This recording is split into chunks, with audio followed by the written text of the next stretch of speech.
Hello everyone, Zaid from Z Security here, and in today's video, I'm going to show you how to create your own VPN server and configure it for maximum security and privacy. Show us some love by smashing that like button, subscribe to the channel if you haven't done so already, and use the timestamps below to skip through the video if you're impatient.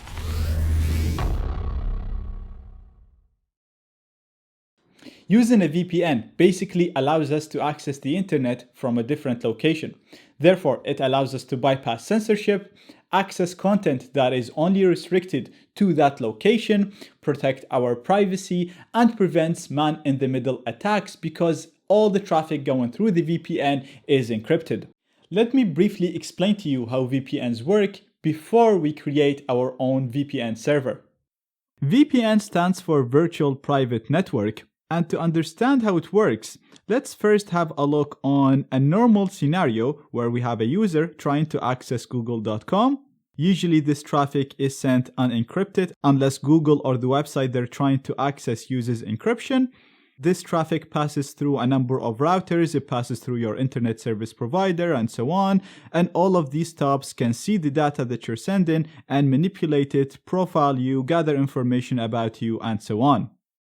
Now, if you use a VPN, you will first connect to the VPN server, which you can think of as a computer that exists on the internet, on the cloud. And what happens is you create an encrypted tunnel, an encrypted connection with this computer. So whenever you want to access anything on the internet, you send that first to this computer, but the request is sent encrypted. Hence, I used a green arrow in here to indicate that the data sent is encrypted. So, whenever you want to access something, both you and the VPN server will be able to read this data and understand it. But if anybody intercepts this data, whether it's your internet service provider, whether it's your network admin, whether it's a hacker, they will not be able to read this data or manipulate it or profile you because this data will be encrypted, it'll be gibberish. Then, once the VPN receives the data, once it sees, for example, you want to go to google.com, it'll simply forward that request to Google, and then the response will follow a similar path. Again, keep in mind, traffic leaving the VPN will be unencrypted. It'll only be encrypted if the service that you're connecting to uses encryption. Hence, I used a red arrow in this case. Now, this architecture of first creating a secure tunnel and connecting to a server and then go to the internet or to the Tor network or to whatever service is really useful because first of all, it adds an extra layer of encryption. This means that it's going to improve our privacy and anonymity because it'll prevent anybody that intercepts this connection, that intercepts this flow of data in here from seeing what data you're sending or receiving. Again, whether it's your network admin, whether it's your internet provider, whether it's a government, it doesn't really matter. Your data in here is going to be encrypted, therefore it'll be useless to any entity that intercepts it. It'll also help us bypass censorship and using a VPN protect us from hackers because it is very easy for anyone connected to the same network as you to intercept your data, to redirect the flow of data so that it flows through their computer. I actually cover this in my network hacking and in my ethical hacking courses. So whether you're connected to a public network, such as an airport network or a hotel or a college network, or even at your own home network, anybody connected to that network can redirect the flow of data so that it flows through their computer. And once they do this, they'll be able to see all the websites you visit, all the usernames and passwords you send. They'll even be able to modify data on the fly and backdoor files you download, and in many cases, even gain full control over your computer. Now, if a VPN is used, the hacker will still be able to redirect the flow of data and they will still be able to intercept your data. But this data again will be encrypted, hence the use of the green arrows. So they won't be able to see the usernames or the passwords or anything. And even if they try to modify this data, they wouldn't be able to do it because it will be simply gibberish and they wouldn't be able to analyze it or do anything with it. That's why using a VPN is a really good solution to prevent man-in-the-middle attacks. With that being said, there is a number of things that you need to keep in mind when using a VPN. First of all, we are introducing a man in the middle in here. So if we go back to the previous diagram, you can see that our connection was going directly to the internet. But when we're using a VPN, we're literally adding an extra node to our connection. So the data is encrypted between the user and the VPN provider, but the VPN provider is able to see this data. Therefore, you want to make sure that you pick a reputable VPN provider and avoid free providers because a lot of them keep logs and analyze you. You also want to make sure that you use a provider that keeps no logs and use HTTPS everywhere. This really solves the problem of having a VPN here. Even if you trust them, even if you think this company will never do anything bad, will never keep logs and analyze your traffic, when you use HTTPS everywhere, you're adding another layer of encryption. So your connection between you and the VPN provider will be secured by two layers of encryption. First, the encryption used by the VPN, and the encryption enforced by HTTPS everywhere, which is TLS. And then when traffic leaves the VPN provider, you will have TLS encryption up to whatever destination you're going to. Therefore, even the VPN provider in this case will not be able to see your data because it will be encrypted with TLS, which is a very, very secure encryption. If you find it hard to trust anybody, then it's probably a good idea to create your own VPN server and manually configure it for maximum security and privacy and configure it to store no logs. This way, you won't have to take anybody's word for it. You've done it yourself and configured it yourself. And it's actually not that hard, as you're gonna see in the rest of the video. You'll still have to pick a cloud provider to use their servers as the VPN server. Now, there is a lot of companies out there that you can choose to install your VPN server on it. You should do your own research and find a company that you're happy with. I'm gonna be using Linode. Linode is sponsoring this video, but I actually trust them myself and they have a really good reputation on the internet. They also have servers in a large number of locations across the globe. Therefore, you'll be able to change your location to any of these locations. And finally, they're giving you guys $100 free credit if you sign up using the links in the description. Therefore, you'll be using a paid service for free. Do your own research to see whatever cloud provider you want to go with, but for the rest of the video, I'm going to be using Linode, but you can apply the same steps regardless of what cloud provider you choose to go with. Once you sign up, you're going to see this dashboard right here, which you can use to create new servers. They call their servers Linodes, so we're just going to click on Create Linode in here. You can just create a bare server with an operating system and manually install all the applications that you want. Or you can click on the marketplace and deploy a server with a pre-installed application. For example, you can deploy a server with WordPress pre-installed on it, cPanel, Docker. You have a large number of applications that you can deploy within your server and have them pre-installed. In our case, we want to use the server as a VPN server. Therefore, we're going to deploy our server with OpenVPN installed on it. So we're going to click on that. And we're going to scroll down to set up the rest of the server configuration. The first thing it's asking us for is the VPN password. This is not the password that you will use to SSH or log into the server. This is the VPN password. So make sure you set this to something that you will easily remember. Next, it's asking you for the image or for the operating system that will be installed on the server. So you can use this drop-down menu to select whatever operating system you want to install. I'm just going to keep it on Debian 10. Next, it's asking us for the region. Now, this is very, very important. This is the region that your server will be running from. So when you connect to this VPN server and access the internet, you will appear like you're accessing the internet from that region. So if you're trying to bypass censorship or access content that is only available for a specific region, then make sure you select that country. Later on, when I connect to this VPN and access the internet, I will appear like I'm browsing the internet from Atlanta. So if my internet service provider or my country censors content and prevents me from using certain applications or services, I'll be able to use them because I'll appear like I'm accessing the internet from Atlanta. Also, if there are services that are only available to the United States or to Atlanta, I'll be able to use them because, again, I'll appear like I'm using the internet from there. So select a region that makes sense in your scenario. We're going to set it to Atlanta for this example. And next, we're going to select the server type. Now we're going with a shared CPU server. That's fine. We don't really need a very powerful server for this. So we're selecting the smallest one, and this will only cost you $5 per month. Now, as I said, if you sign up with the link in the description, you're going to get $100 credit. So you'll basically be able to use this server for 20 months for free.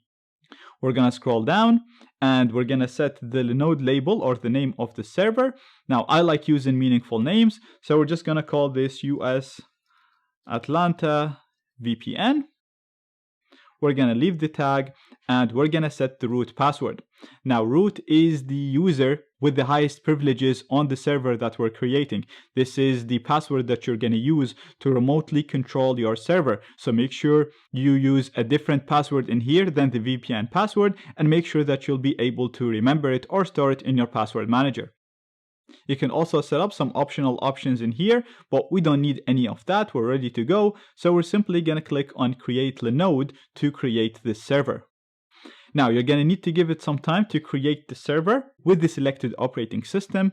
And then even when it boots, even when it starts saying running in here, you want to give it an extra 4 or 5 minutes because we said that we want OpenVPN to be installed on the server. Therefore, you need to give it a little bit extra time to install the OpenVPN server. So once you see that it's saying it's running in here, and after you give it a few minutes, let's go ahead and access the admin page of the OpenVPN server. We're going to copy the IP of the server in here. This is the IP of our server. We're going to open up a new tab. We're going to go to HTTPS, the IP of the server, followed by :943. So we're basically going to the IP of our server, :943, because 943 is the port that the web server of OpenVPN runs on. We're going to go /admin because we want to access the admin panel where we can edit the configuration of our OpenVPN server. So we're going to hit enter. And you're going to get this warning in here because the server uses a self-signed certificate. So we're going to have to click on advanced and accept the risk. And as you can see, we have the admin page of the OpenVPN server. Now at this stage, if the page is loading, that means everything got installed properly. And you can actually skip to the part where I show you how to connect to the VPN server. The server is ready to use at the moment.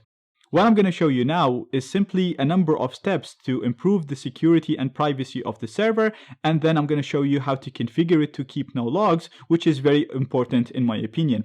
But basically now the server is actually ready to use. So we're going to log in with the username, which is OpenVPN, and the password that we set up when we created the account. Make sure you put the VPN password, not the root password. We're going to hit enter. And we're going to accept the agreement. And now we're logged into the admin page of the OpenVPN server. You should actually spend some time familiarizing yourself with the options in here and maybe even take a look on the documentation. There is so much stuff that you can set up in here. The main things that I want to change is first of all going to the TLS settings and setting it to use TLS 1.3. TLS 1.3 uses a faster handshake and is more secure. So we're going to click on Save Settings. Next, we're going to go to the VPN settings, and I'm going to modify the DNS settings. You don't have to do this. Like I said, you don't really have to do any of the settings that I'm doing right now. But if you're serious about protecting your privacy, then you should consider using a more private DNS server. You should do your own research and see the best DNS servers in terms of privacy. I'm going to be using the Cloudflare DNS server, which is 1.1.1.1.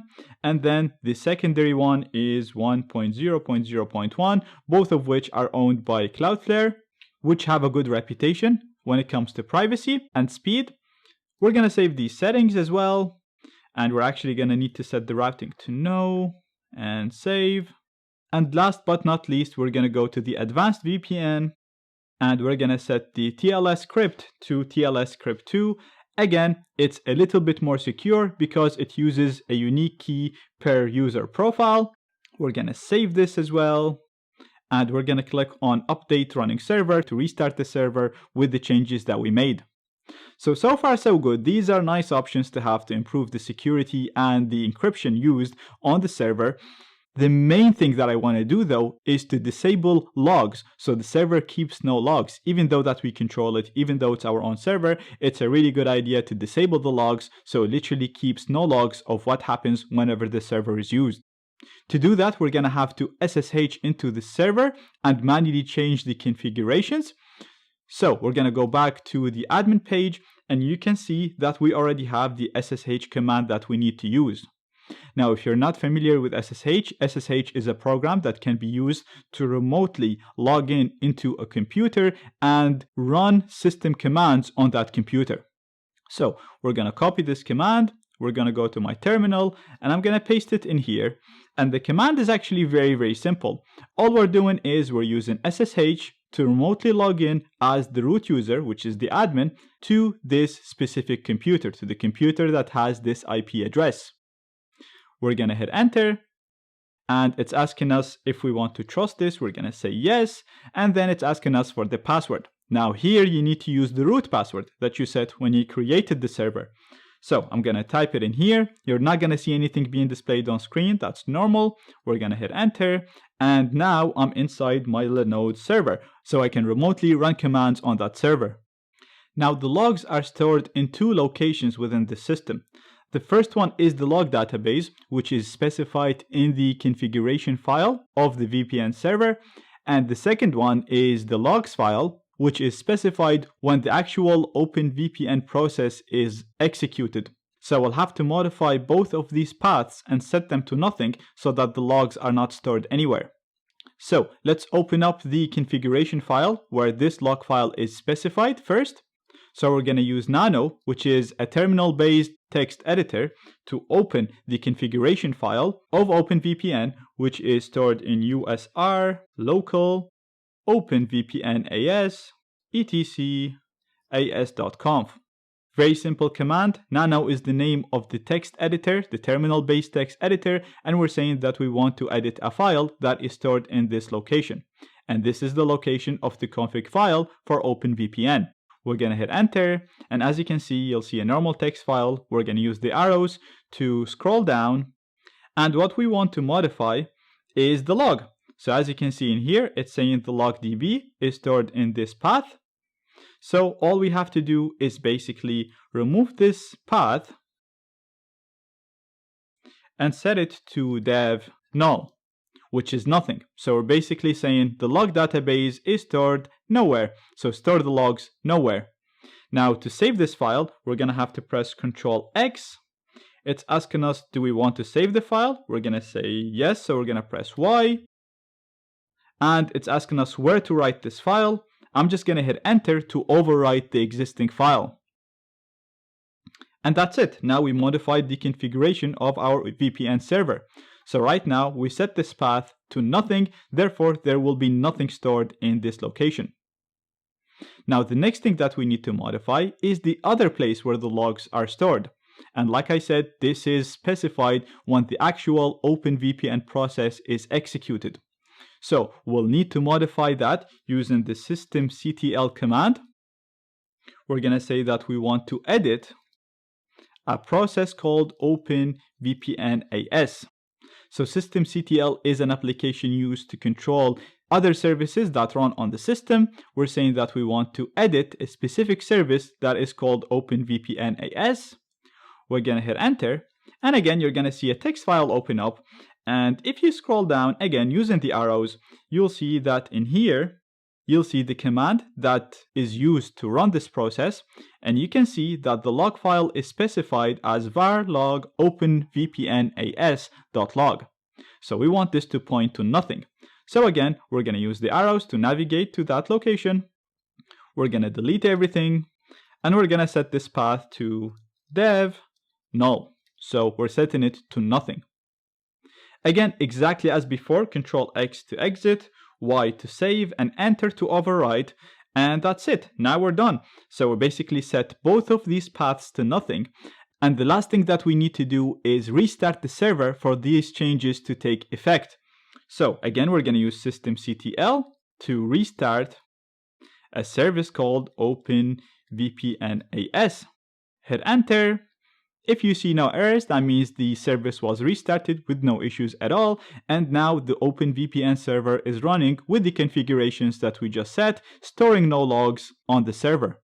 To confirm this, first of all, I'm going to read the existing log files because it's already stored logs about us because we slightly use the server. So if we use the cat command to read the first path, you'll see that it has a lot of logs about us, and we can also read the second file in here. So again, we can just do cat for the second file, and again, it's full of logs about us. So let's clear these logs and then use the VPN and see if it's actually going to store any information about us. So I'm going to type clear to clear the terminal, and then to clear the logs in the first file, we're basically just going to write nothing to it. So we're going to say echo nothing to this file, and we'll do the same with the second file. So we're going to do echo nothing to this file. And now if we read any of these files using the cat command, you'll see that they're both empty. So that's perfect. My logs are now empty, and we configured the VPN to store nothing in there. So it should be storing no logs. So the final step now is to actually go ahead and connect to this VPN that we've been configuring for so long. And remember that you don't need to do any of the configuration steps that I've done so far. You could have simply connected to it straight away after creating the server in here. I just wanted to show you how to improve the security of the server and configure it to store no logs to improve your privacy. So to connect to the server, we're going to first of all need to go back to where we were. So we're going to the IP of the server, :943, which is the port where the web server runs. Instead of doing /admin, we're going to just remove everything and just go to the base location. Again, it's going to ask you to log in. So we're going to log in with OpenVPN as the user and the password that you set. And as soon as you log in, it's going to give you a list of all of the clients that you can download to connect to this VPN server. And as you can see, you can connect from Mac, Windows, Linux, Android, iOS. It doesn't really matter. Everything is pretty much supported in here. I'm using a Mac, so I'm going to click on the Mac icon in here.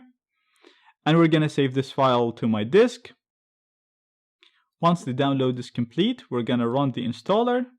And installing the client is very simple. It's usually a matter of a double click and then just going through the wizard. So we're just going to click and continue, agree, install, put your password, and that's it. We're done. So we're going to close this. We're going to move it to bin. This is just the installer.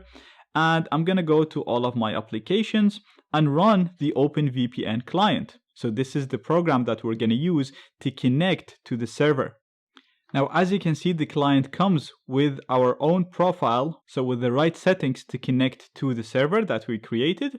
So all you have to do is simply click on this button right here and put the VPN password, and it'll connect you to it. And perfect, that's it. Now we're connected to our VPN server, and all of our traffic should be going through this VPN server, which is actually in the United States. Therefore, any website that I load will think that I am loading it from the United States. Therefore, I'll be able to bypass whatever censorship that my internet service provider enforces, and I should also be able to access content that is only available for the United States. Not only that, but all of my traffic is going to be encrypted going through our VPN server, and no logs should be stored in that server because we manually configured it to do so. So let's go ahead and actually verify that this is working as expected. So I'm going to go to ipleak.net. And as you can see, it thinks that I am browsing this website from the United States. And even my DNS is not leaking any information about me, so it seems like I am coming from the United States. Now, to also verify that Cloudflare's DNS servers are being used instead of my internet service provider servers, I'm going to open up a new terminal window, and we're simply going to type nslookup, followed by any domain, for example, google.com, and you'll see that the servers used to process the DNS requests is 1.1.1.1, which is the Cloudflare server that we actually configured our VPN to use.